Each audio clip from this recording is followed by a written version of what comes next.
ATM में पैसे निकालना आता है। ये तो पैसे निकालने जा रहा है।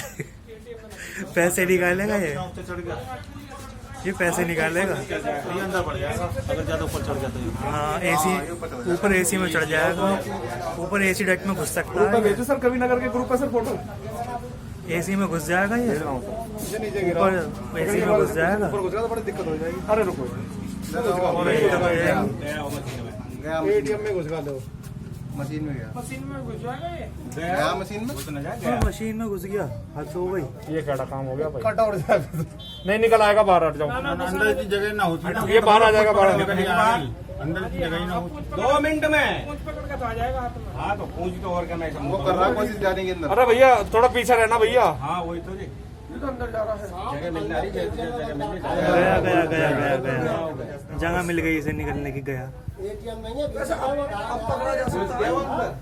अब कैसे पकड़ा जाएगा। अब तो पूंछ पकड़ लेंगे अंदर बाहर खींच के नीचे में मार दिया ना तो मर जाएगा। अब वापस ना आवे मारो चलो। ये अंदर पीछे चला गया। तब तो ताला ही खुलवाना पड़ेगा। इतनी भीड़ खड़ी होती तो गया अब ना आवे बाहर। घुस गया अंदर। चलो पैसे निकलने वाले पैसे निकलने